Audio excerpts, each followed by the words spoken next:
안녕하세요, 여러분.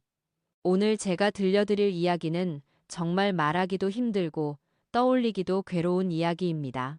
하지만 혹시나 저와 비슷한 상황에 계신 분들께 조금이라도 도움이 될까 해서 용기를 내어 이 자리에 섰습니다.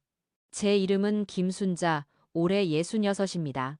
평범한 주부였던 제가 왜 이런 이야기를 하게 되었는지, 정말 어디서부터 시작해야 할지 모르겠네요.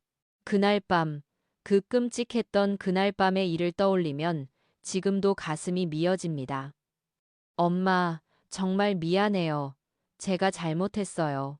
아들이 울면서 제게 매달렸던 그 모습이 아직도 눈에 선합니다. 하지만 그때 이미 모든 것이 끝나버렸어요. 제 마음속에서도 그 여자와의 관계에서도 모든 것이 끝나버렸죠. 여러분은 아마 이해하지 못하실 거예요. 어떻게 어머니가 자식을 그렇게 차갑게 대할 수 있냐고 물어보실지도 모르겠어요. 하지만 그날 밤 제가 들었던 그 말들을, 그 잔혹하고 비정했던 말들을 들으셨다면 아마 저를 이해하실 거라고 생각합니다. 나중에 늙으면 양로원에 다 처박아 버릴 거야. 재산만 받으면 되는 거지, 뭐. 이것이 바로 제가 그토록 반대했던 며느리가 제게 한 말이었습니다. 제 등 뒤에서 전화로 친구에게 제 인생을 완전히 뒤바꿔 놓은 그 한마디였어요. 자, 그럼 처음부터 차근차근 말씀드려 볼게요. 제가 어떻게 이런 상황에 처하게 되었는지, 그리고 제가 내린 그 차가운 결정이 정말로 옳았던 것인지 여러분이 판단해 주세요. 저는 평생을 아들 하나만 바라보고 살아왔습니다. 남편과 함께 작은 식당을 운영하며 아들 교육비를 벌었고, 아들이 좋은 대학에 들어가고 대기업에 취직했을 때는 정말 하늘을 날 것 같았어요. 제 인생의 모든 것이 아들을 중심으로 돌아갔거든요. 그런 아들이 34살이 되던 해 갑자기 저희에게 폭탄 선언을 했습니다. 결혼을 하겠다고. 그것도 이혼한 여자와, 게다가 아이까지 있는 여자와 말이에요. 그때만 해도 저는 이런 상황이 어떤 지옥으로 저를 끌고 갈지 상상도 못했습니다. 단순히 반대만 하면 될 일이라고 생각했어요. 시간이 지나면 아들이 정신을 차릴 거라고 믿었거든요. 하지만 제가 틀렸습니다. 완전히 철저히 틀렸어요. 저는 충청도 작은 시골 마을에서 태어났습니다. 할머니, 어머니로 이어져 내려온 전통적인 가정에서 자랐죠. 남편과 결혼한 지 벌써 40년이 넘었고, 그동안 단 한 번도 큰 말다툼 없이 살아왔어요. 남편은 성격이 온화한 분이에요. 화를 잘 내지도 않고, 가정적이고, 아들에게도 늘 자상한 아버지였죠. 저희 부부는 결혼 초기부터 작은 식당을 운영했어요. 냉면집이었는데 새벽 5시부터 밤 10시까지 일했습니다. 여보, 우리 아들만큼은 이런 고생 안 시키자. 남편과 제가 했던 약속이었어요. 그래서 아들 교육에는 정말 아낌없이 투자했습니다. 과외비, 학원비, 때로는 식당 매출이 좋지 않아도 아들 교육비만큼은 절대 건드리지 않았어요. 아들, 민수는 정말 착한 아이였습니다. 공부도 잘했고 부모 말도 잘 들었어요. 대학교에 들어간 후에도 알바를 하면서 용돈을 벌었고 졸업 후에는 대기업에 취직해서 저희를 정말 자랑스럽게 만들어줬죠. 엄마, 아빠 고생 많이 하셨어요. 이제 제가 효도할게요. 28살에 대기업에 취직하고 나서 민수가 저희에게 한 말이었어요. 그때 정말 눈물이 날 것 같았습니다. 내 인생의 모든 고생이 보상받는 느낌이었거든요. 민수는 키가 178cm의 단정한 외모를 가진 아이였어요. 성격도 차분하고 신중했죠. 회사에서도 인정받아서 승진도 빨랐고 연봉도 꽤 좋은 편이었어요. 30이 넘었으니 결혼 생각도 해야 할 나이였죠. 저는 늘 민수에게 말했어요. 아들아, 결혼 상대는 신중하게 골라야 한다. 학벌도 중요하고, 집안도 봐야 하고, 무엇보다 인성이 바른 여자와 결혼해야 해. 민수도 늘 그렇다고 대답했어요. 저는 이미 마음속으로 며느리상을 그려놓고 있었거든요. 대학 졸업에 착하고 예쁘고, 우리 가정에 잘 어울릴 수 있는 그런 여자 말이에요. 그런데 민수가 34살이 되던 어느 날이었습니다. 엄마, 아빠, 할 말이 있어요. 민수의 표정이 심각했어요. 저는 혹시 회사에서 무슨 일이 있었나 싶어서 걱정스러운 마음으로 물었죠. 왜? 무슨 일이야? 결혼하려고 해요. 순간 저는 기뻤습니다. 드디어 우리 아들도 결혼을 하는구나. 어떤 여자인지 빨리 보고 싶다는 생각이 들었어요. 정말?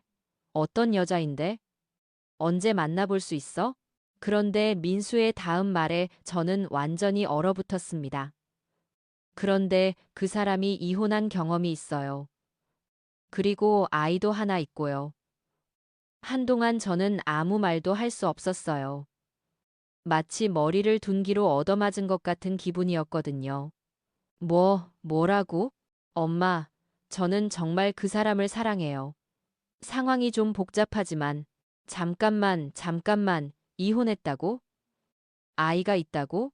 남편도 놀란 얼굴로 민수를 바라봤어요. 저희 부부에게는 정말 청천벽력 같은 소식이었거든요. 그날 밤 저는 잠을 이룰 수 없었습니다. 도대체 무슨 일인지, 우리 아들이 왜 그런 선택을 하려는 건지 이해할 수가 없었어요. 다음 날, 저는 민수를 불러서 자세한 이야기를 들어봤습니다. 그 여자의 이름은 박지혜, 나이는 31였어요. 민수보다 3살 어렸죠. 이혼한 지 2년 되었고 7살 된 아들이 하나 있다고 했어요. 현재는 작은 회사에서 사무직으로 일하고 있다고 했고요. 어떻게 만났어? 회사 근처 카페에서 우연히 만났어요. 처음엔 그냥 친구로 지냈는데 시간이 지나면서 서로 좋아하게 되었어요. 아들아, 너 정신이 있는 거야? 세상에 여자가 얼마나 많은데 왜 하필 이혼한 여자를 선택하려고 하는 거야? 엄마, 사랑은 조건으로 하는 게 아니에요. 저는 정말 지혜 씨를 사랑해요. 민수의 눈빛이 정말 진지했어요. 하지만 저는 절대 받아들일 수 없었습니다. 안 돼. 절대 안 돼. 우리 가문에 이혼한 여자를 며느리로 들일 수는 없어. 엄마, 그 여자가 왜 이혼했는지도 모르잖아. 게다가 남의 아이까지. 우리가 왜 남의 아이를 키워야 하는 거야? 제 목소리가 점점 커졌어요. 남편도 저와 같은 생각이었죠. 민수야, 엄마 말이 맞다. 다시 생각해봐라. 너한테 어울리는 좋은 여자가 얼마나 많은데. 하지만 민수는 고집을 부렸어요. 아빠, 엄마, 저는 이미 마음을 정했어요. 지혜 씨 없이는 살 수 없어요. 그날부터 우리 집에는 전쟁이 시작되었습니다. 민수는 그 여자와 결혼하겠다고 고집했고, 저희 부부는 절대 안 된다며 반대했어요. 저는 민수에게 계속 설득했습니다. 아들아, 엄마가 왜 반대하는지 알지? 결혼은 두 사람만의 문제가 아니야. 가족들이 모두 함께 살아가는 거란 말이다. 엄마, 요즘 시대가 어떤 시대인데 그렇게 생각하세요? 시대가 바뀌었다고 해서 모든 게 다 바뀌는 건 아니야. 기본적인 예의와 도리는 지켜야 하는 거 아니냐? 이런 식의 대화가 매일 반복되었어요. 민수는 점점 지쳐갔고, 저희 부부도 스트레스가 이만저만이 아니었습니다. 한 달이 지나도 민수의 생각은 변하지 않았어요. 오히려 더 완강해졌죠. 엄마, 아빠, 저는 지혜 씨와 결혼할 거예요. 부모님이 반대하셔도 제 뜻은 변하지 않아요. 그때 정말 가슴이 미어지는 것 같았어요. 내가 그토록 사랑하고 아껴왔던 아들이 이렇게 부모를 거역하다니. 저는 밤마다 울었습니다. 남편도 마찬가지였어요. 어떻게 해야 할지 모르겠더라고요. 여보, 우리가 뭘 잘못했을까? 아니야, 우리는 최선을 다했어. 그런데 왜 아들이, 저는 민수가 어렸을 때부터 지금까지의 일들을 되돌아봤어요. 혹시 제가 아들을 너무 과보호했나? 아니면 너무 엄하게 키웠나? 온갖 생각이 머릿속을 맴돌았습니다. 두 번째 달에 접어들면서 민수는 아예 그 여자를 저희에게 소개하겠다고 했어요. 엄마, 일단 지혜 씨를 한번 만나보세요. 만나보시면 생각이 바뀔 거예요. 저는 단호하게 거절했습니다. 만날 필요 없어. 이미 결론은 정해져 있으니까. 하지만 민수가 계속 설득했어요. 남편도 한번 만나보자고 했죠. 여보, 그래도 한 번은 봐야 하지 않겠어? 어떤 여자인지 알아야 대화도 할 수 있잖아. 가 그리 잔돈됐어요. 결국 저는 마지못해 동의했습니다. 하지만 마음속으로는 이미 결정하고 있었어요. 어떤 여자든 상관없이 절대 받아들일 수 없다고 말이에요. 그 여자를 처음 본 것은 집 근처 카페에서였습니다. 민수가 먼저 와서 기다리고 있었고 저희가 도착하자 그 여자도 나타났어요. 첫인상은 솔직히 나쁘지 않았어요. 키는 165cm 정도의 날씬한 편이었고 화장도 진하지 않게 단정하게 하고 있었죠. 옷차림도 깔끔했고요. 안녕하세요, 박지혜입니다. 그 여자가 정중하게 인사했어요. 목소리도 부드러웠고 예의도 바른 것 같았습니다. 하지만 저는 이미 마음을 닫고 있었어요. 겉모습이 아무리 좋아도 이혼한 여자라는 사실은 변하지 않으니까요. 앉으세요. 저는 최대한 냉정하게 말했어요. 그 여자는 조심스럽게 앉았죠. 민수가 중간에서 어색한 분위기를 풀려고 노력했어요. 엄마, 지혜 씨가 평소에 요리도 잘하시고 아이 교육에도 신경을 많이 쓰신다고 했어요. 저는 그 여자를 가만히 바라봤습니다. 정말 궁금한 게 많았어요. 이혼은 왜 했나요? 직설적으로 물었어요. 그 여자의 얼굴이 잠시 어두워졌습니다. 전 남편이 도박을 했어요. 집안 경제가 어려워져서. 아이는? 7살 된 아들이 있어요. 그 아이 아버지와는 연락하나요? 양육비는 받고 있지만 만나지는 않아요. 저는 계속 따져 물었어요. 그 여자는 차분하게 대답했지만 제가 보기에는 뭔가 석연치 않은 부분이 많았습니다. 우리 아들과는 어떻게 알게 되었나요? 카페에서 우연히 만났어요. 민수 씨가 먼저 말을 걸어주셔서 그 여자가 말하는 걸 들으니까 민수가 먼저 접근한 것 같았어요. 순간 화가 났습니다. 우리 아들이 어떻게 그런 여자에게 먼저 다가갔을까 싶어서요. 1시간 정도 대화를 나눈 후 저희는 집으로 돌아왔어요. 민수는 기대에 찬 눈으로 저희를 바라봤습니다. 엄마, 어떠세요? 지혜 씨 괜찮죠? 저는 단호하게 고개를 저었어요. 안 돼. 역시 안 돼. 왜요? 뭐가 문제예요? 모든 게 문제야. 이혼한 여자라는 것부터 시작해서 우리는 받아들일 수 없어. 민수의 얼굴이 실망으로 가득했어요. 엄마, 제발 한 번만 더 생각해 주세요. 생각할 것도 없어. 답은 정해져 있어. 그날 밤 민수는 자기 방에서 나오지 않았어요. 저도 잠을 이룰 수 없었습니다. 다음 날부터 민수의 태도가 완전히 달라졌어요. 저희와 거의 대화를 하지 않았고 집에 늦게 들어오기 시작했습니다. 일주일 후 민수가 또 다시 폭탄 선언을 했어요. 엄마, 아빠, 저는 지혜 씨와 결혼할 거예요. 부모님 허락 없이라도 하겠어요. 이때 저는 정말 화가 났어요. 뭐라고? 부모 허락 없이? 너 지금 무슨 말을 하는 거야? 팡이슬. 저는 이미 마음을 정했어요. 부모님이 계속 반대하신다면 저는 제 길을 갈 수밖에 없어요.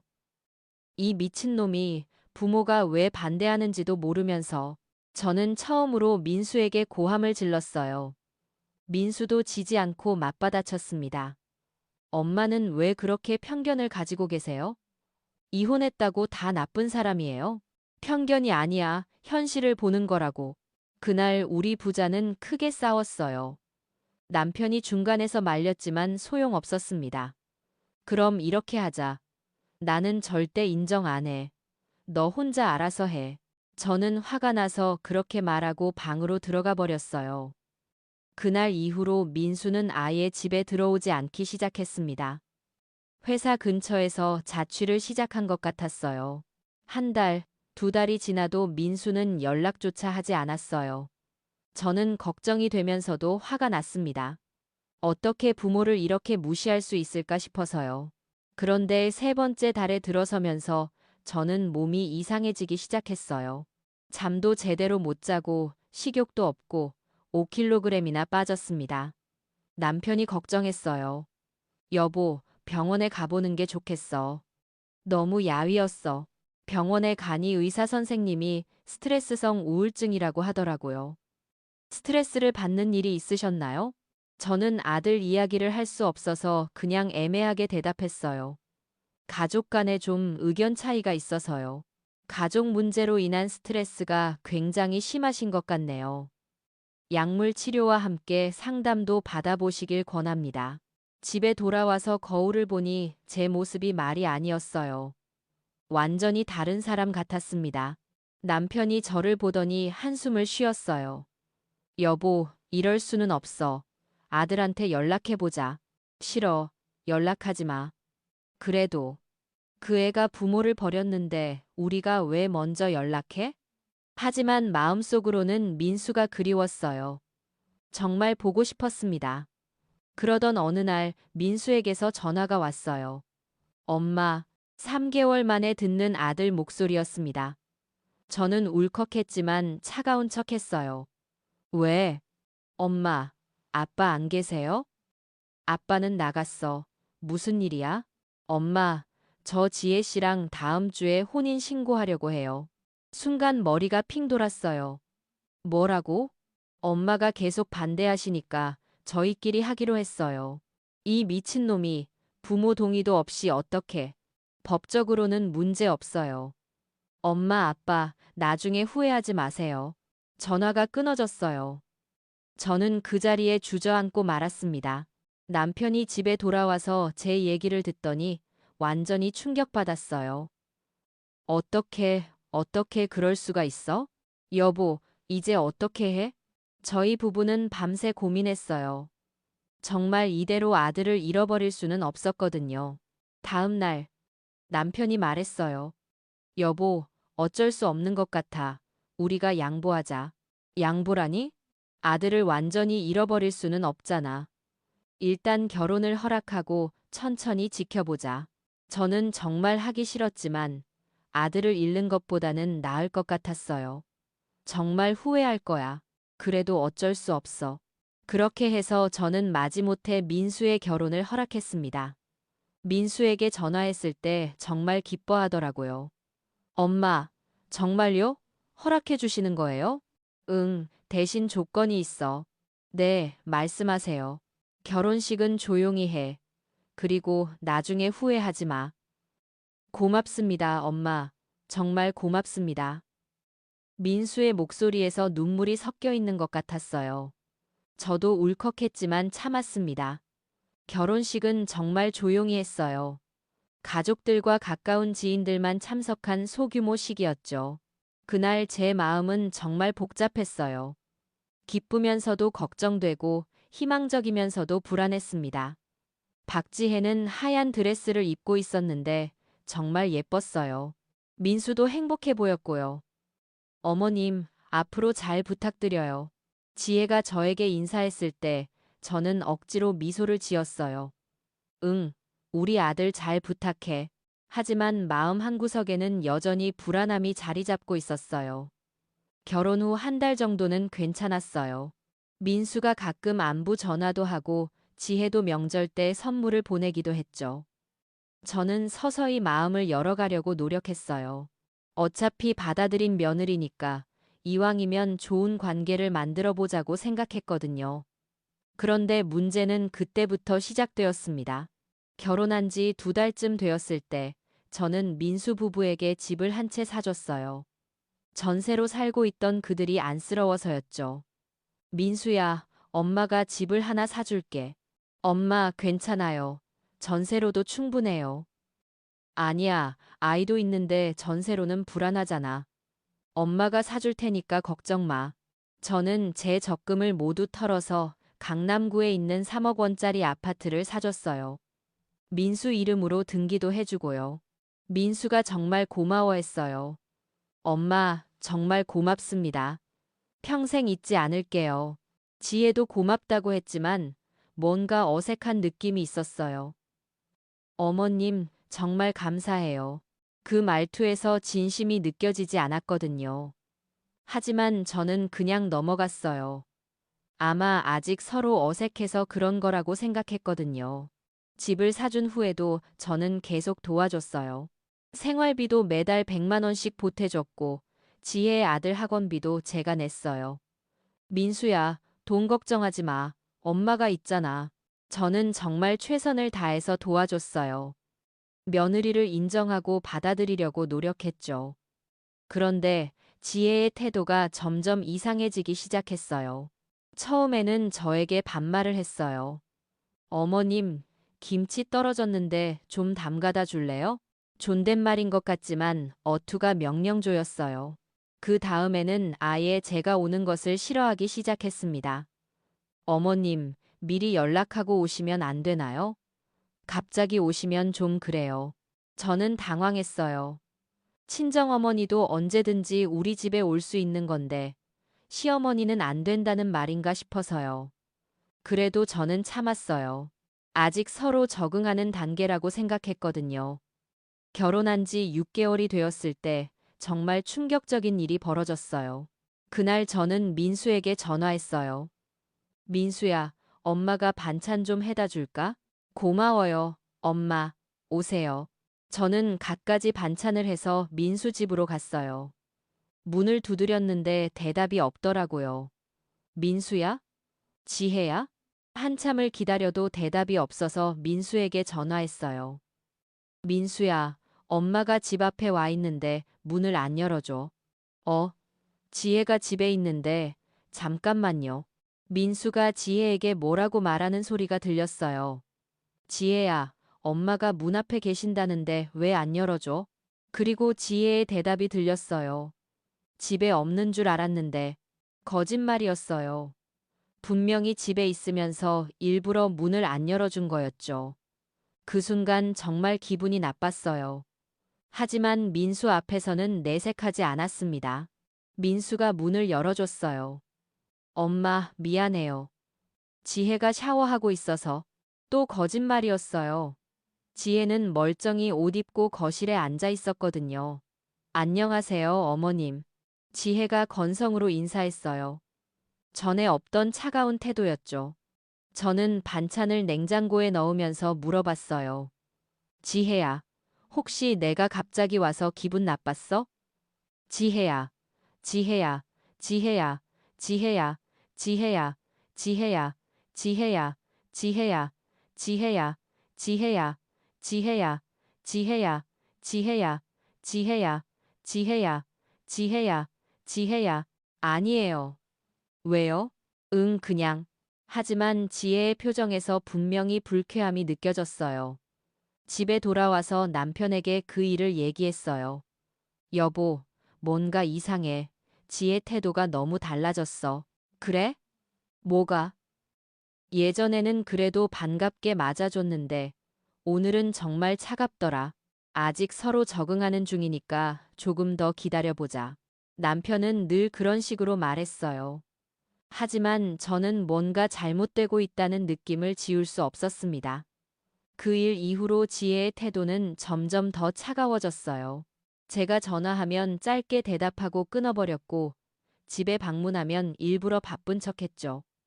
어머님, 죄송한데 오늘 좀 바빠서. 아, 그래? 그럼 나중에.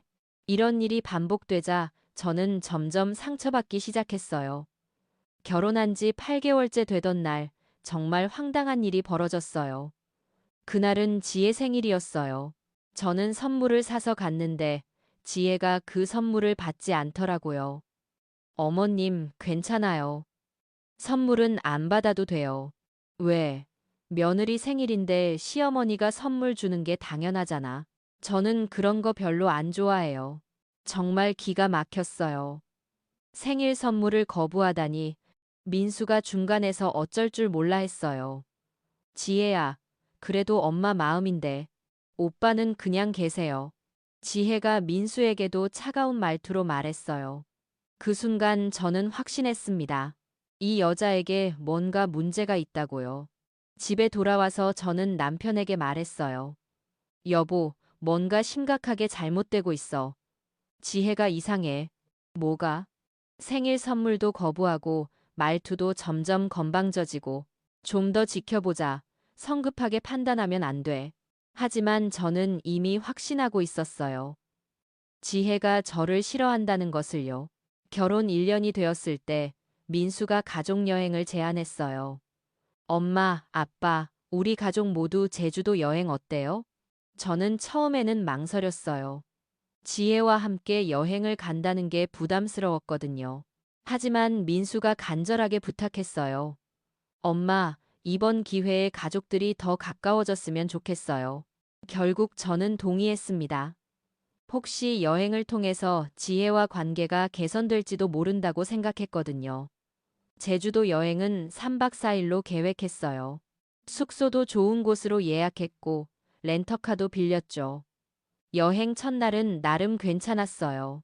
지혜도 평소보다는 친근하게 대해줬고 저도 노력해서 분위기를 좋게 만들려고 했어요. 지혜야, 여기 경치 정말 좋다. 같이 사진 찍을까? 네, 좋아요. 지혜가 웃으면서 대답했어요. 저는 조금 희망을 가졌습니다. 둘째 날에도 비슷했어요. 지혜가 저에게 관심을 보이는 것 같았거든요. 어머님 드실 거 더 가져다 드릴까요? 고마워. 정말 오랜만에 며느리답게 행동하는 지혜를 보았어요.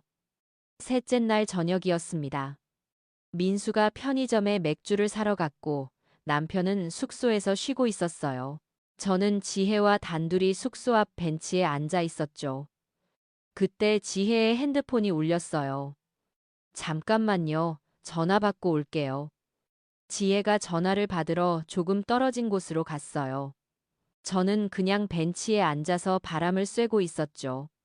그런데 우연히 지혜의 목소리가 들렸어요. 바람이 제 쪽으로 불어서 소리가 전해진 것 같았어요. 처음에는 그냥 친구와 하는 일상적인 대화인 줄 알았어요. 그런데 점점 듣다 보니 제 얘기를 하고 있더라고요. 아니야, 정말 짜증나. 왜 같이 여행을 와야 하는지 모르겠어. 순간 귀를 의심했어요. 설마 저 얘기를 하는 건 아니겠지 싶어서요. 그 할머니 말이야. 맨날 와서 간섭하고 정말 스트레스야. 제 심장이 쿵쾅거리기 시작했어요. 분명히 저 얘기였거든요. 처음에는 집도 사주고 돈도 주고 해서 좋다고 생각했는데 이제는 정말 귀찮아. 저는 숨을 멈추고 지혜의 말을 들었어요. 그리고 있잖아, 그 할머니가 맨날 하는 소리 있지? 우리 가문에 이혼한 여자를 이런 식으로 말이야. 처음부터 나를 인정 안 한 거라고. 제 가슴이 미어지는 것 같았어요. 아니야, 나도 참고 살 생각 없어. 어차피 민수는 외아들이잖아? 나중에 재산 다 우리 거 될 텐데 지금은 좀 참는 거지. 이 말을 듣는 순간 저는 정말 충격을 받았어요. 재산 때문에 참고 있다는 말이잖아요. 그리고 있잖아. 나중에 그 할머니들 늙으면 양로원 보낼 거야. 천은 삼 정도 쓰를 우리가 왜 모셔야 해. 집도 받았고 돈도 받았으니까 이제 됐지. 제 온몸이 떨리기 시작했어요. 양로원에 보낸다고? 이게 정말 제 며느리가 하는 말인가요? 민수는 착해서 반대할 것 같긴 한데 내가 잘 설득하면 돼. 어차피 부모보다는 아내가 더 중요하잖아? 저는 그 자리에서 일어날 수가 없었어요. 다리에 힘이 풀려서 바로 그때 민수가 편의점에서 돌아왔어요. 지혜와 저 사이를 오가며 뭔가 이상한 분위기를 감지한 것 같았어요. 엄마, 왜 그러세요? 얼굴이 안 좋아 보이는데. 저는 아무 말도 할 수 없었어요. 뭐라고 설명해야 할지. 지혜가 전화를 끊고 돌아왔어요. 무슨 일이에요? 태연하게 말하는 지혜를 보니까 더 화가 났어요. 저 앞에서는 그렇게 연기를 하고 있었던 거였어요. 아무것도 아니야. 저는 억지로 대답하고 숙소 안으로 들어갔어요. 그날 밤 저는 잠을 한숨도 잘 수 없었어요. 지혜가 한 말들이 계속 머릿속에 맴돌았거든요. 재산 때문에 참고 있다. 양로원에 보낼 거야, 그 할머니들. 정말 가슴이 찢어지는 것 같았어요. 제가 그토록 반대했던 이유가 바로 이거였거든요. 이혼한 여자들 중에는 재산을 노리는 사람들이 있다는 것을 다음 날 아침 저는 여행을 중단하고 집으로 돌아가겠다고 했어요. 엄마, 왜요? 무슨 일이에요? 민수가 당황스러워했지만 저는 설명할 수 없었어요. 지혜가 한 말을 민수에게 할 수는 없었거든요. 그냥 갑자기 몸이 안 좋아져서. 그럼 병원에. 아니야. 집에서 쉬면 나을 것 같아. 결국 여행을 하루 일찍 끝내고 집으로 돌아왔어요. 집에 와서 남편에게 지혜가 한 말을 모두 얘기했어요. 뭐라고? 정말 그런 말을 했다고? 내가 직접 들었어. 분명히 들었다고. 남편도 충격을 받은 것 같았어요. 그럼 어떻게 해야 하지? 모르겠어. 정말 모르겠어. 저는 며칠 동안 아무것도 할 수 없었어요. 지혜의 말이 계속 머릿속에서 맴돌았거든요. 일주일 후 민수가 집으로 찾아왔어요. 엄마, 여행에서 무슨 일이 있었어요? 그 이후로 연락도 안 하시고. 저는 민수를 바라봤어요. 이 순진한 아들에게 어떻게 진실을 말해야 할까요? 아들아, 너는 지혜를 정말 사랑하니? 네? 갑자기 왜 그런 말씀을? 대답해. 정말 사랑하니? 물론이죠. 엄마도 아시잖아요. 저는 한숨을 쉬었어요. 그럼 엄마 말은 잘 안 들어도 지혜 말은 잘 들을 거야? 엄마, 무슨 말씀이세요? 아니야, 그냥. 저는 결국 지혜의 말을 민수에게 하지 못했어요. 말해봤자 민수가 믿지 않을 것 같았거든요. 그날 이후로 저는 민수네 집에 가지 않기로 했어요. 지혜를 보는 것 자체가 괴로웠거든요. 한 달, 두 달이 지나도 저는 민수네에 가지 않았어요. 민수가 가끔 전화해서 왜 안 오냐고 물어봤지만 적당히 둘러댔죠. 그런데 석 달째 되던 날, 정말 예상치 못한 일이 벌어졌어요. 그날 저는 남편과 함께 마트에 갔다가 돌아오는 길이었어요. 민수네 아파트 근처를 지나게 되었는데 우연히 지혜를 봤어요. 지혜가 어떤 남자와 함께 카페에 앉아 있었거든요. 그 남자는 민수가 아니었어요. 저는 남편에게 말했어요. 여보, 저기 지혜 있어. 어디? 저기 카페 안에. 그런데 같이 있는 남자가 누구지? 저희는 차를 세우고 지켜봤어요. 지혜와 그 남자가 매우 친밀해 보였거든요. 설마, 나쁜 상상이 머릿속을 스쳤어요. 혹시 지혜가 바람을 피우는 건 아닐까? 저는 핸드폰으로 사진을 찍었어요. 증거를 남겨둬야 할 것 같았거든요. 집에 와서 저는 그 사진을 계속 들여다봤어요. 정말 수상했어요. 다음 날, 저는 그 카페 근처에서 지혜를 기다렸어요. 혹시 또 그 남자를 만나는지 확인하고 싶었거든요. 오후 3시쯤, 지혜가 나타났어요. 그리고 정말로 어제 그 남자와 만났어요. 이번에는 더 가까이 가서 들어봤어요. 지혜야, 언제까지 그 집에서 살 거야? 조금만 더, 아직 때가 아니야. 그래도 너무 힘들지 않아? 시어머니 눈치 보면서 사는 거. 괜찮아. 어차피 나중에는 우리가 다 가질 거니까. 제 예상이 맞았어요. 지혜가 정말로 재산을 노리고 있었던 거였어요. 그 아줌마 정말 모르나 봐. 자기가 뭔 짓 하는지. 당연히 모르지. 나 연기 잘하잖아. 두 사람이 웃는 소리가 들렸어요. 저는 정말 화가 났어요. 집에 돌아와서 저는 남편에게 모든 것을 얘기했어요. 여보, 지혜가 정말로 우리를 속이고 있었어. 어떤 남자와 만나서 우리 욕을 하고 있어. 남편도 충격을 받았어요. 그럼 민수에게 말해야 하는 거 아니야? 어떻게 말해? 아들이 믿겠어? 저는 정말 고민이 되었어요. 민수에게 말하자니 너무 잔인할 것 같고, 안 말하자니 지혜의 계략에 당하는 것 같고, 며칠을 고민한 끝에 저는 일단 더 확실한 증거를 잡기로 했어요. 그 후로 한 달 동안 저는 지혜를 미행했어요. 정말 하기 싫은 일이었지만 어쩔 수 없었거든요. 그 결과 충격적인 사실들을 알게 되었어요. 지혜가 만나고 있던 남자는 지혜의 전 남편이었어요. 그들은 이혼한 척하고 있었지만 실제로는 계속 만나고 있었던 거였죠. 그리고 그들의 계획을 들었을 때는 정말 기가 막혔어요. 1년만 더 참자. 그러면 민수 재산도 우리 거고 시어머니가 준 집도 우리 거야. 그 다음에는? 그때 이혼하고 우리가 다시 살면 되지. 민수한테는 위자료도 받고. 완전히 계획적인 범죄였어요. 저는 정말 분노했습니다. 이 모든 증거를 가지고 저는 민수를 만났어요. 민수야, 엄마가 할 말이 있어. 네, 뭔가요? 저는 지혜와 그 남자의 사진들, 녹음된 대화 내용들을 모두 보여줬어요. 민수의 얼굴이 점점 하얘졌어요. 이게 뭐예요? 너의 아내가 하고 있는 일이야. 민수는 한동안 아무 말도 하지 못했어요. 그러더니 갑자기 울기 시작했어요. 엄마, 저는 정말 몰랐어요. 엄마가 처음부터 반대한 이유를 이제 알겠지?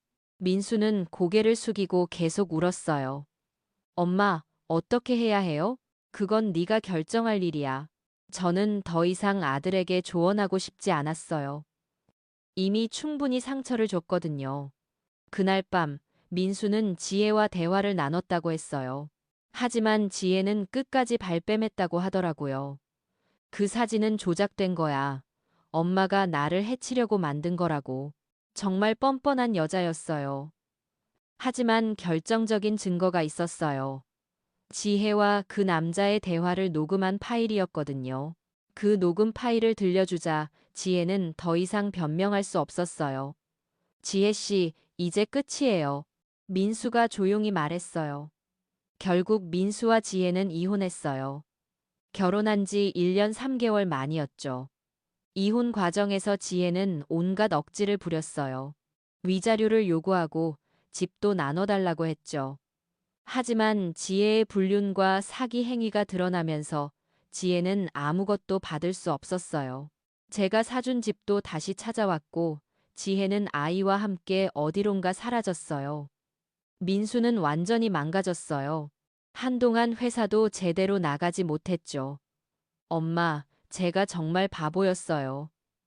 이제라도 알았으니 다행이야. 하지만 저는 마음이 편하지 않았어요. 아들이 너무 큰 상처를 받았거든요. 6개월이 지나고 민수는 서서히 일상을 되찾기 시작했어요. 회사도 정상적으로 다니고 친구들과도 만나고 하지만 여전히 여자 얘기만 나오면 움츠러들었어요. 엄마, 저는 이제 결혼 생각 없어요. 왜? 좋은 사람 만나면 결혼해야지. 믿을 수가 없어요. 사람을. 민수의 상처가 너무 깊었어요. 그로부터 1년이 더 지났어요. 민수는 여전히 혼자 살고 있고 저희와는 예전보다 더 가까워졌어요. 어떻게 보면 지혜 때문에 저희 가족이 더 단단해진 것 같기도 해요. 하지만 가끔 생각해보면 제가 너무 잔혹했나 싶기도 해요. 좀 더 대화로 해결할 수는 없었을까? 여보, 내가 너무 심했나? 아니야, 당신이 옳았어. 만약 그때 모른 척 했다면 더 큰 피해를 봤을 거야. 남편의 말이 맞는 것 같아요. 지금 민수는 36살이에요. 아직 젊으니까 좋은 사람 만나서 다시 결혼할 수 있을 거라고 생각해요. 하지만 이번에는 정말 신중하게 선택했으면 좋겠어요. 저도 이제는 며느리에 대한 기준이 완전히 바뀌었어요. 학벌이나 집안 배경보다는 인성이 가장 중요하다는 것을 깨달았거든요. 여러분, 혹시 제 얘기를 듣고 계신 분 중에 비슷한 상황에 계신 분이 있다면 조언을 드리고 싶어요. 첫째, 상대방을 충분히 알아보세요. 겉모습만 보고 판단하지 마시고 진짜 인성을 파악하는 것이 중요해요. 둘째, 뭔가 이상하다는 직감이 들면 무시하지 마세요. 저도 처음부터 뭔가 이상하다는 생각이 들었거든요. 셋째, 가족 간의 소통이 정말 중요해요. 저도 민수와 더 많은 대화를 했다면 이런 일을 예방할 수 있었을지도 몰라요. 마지막으로 아무리 힘들어도 포기하지 마세요.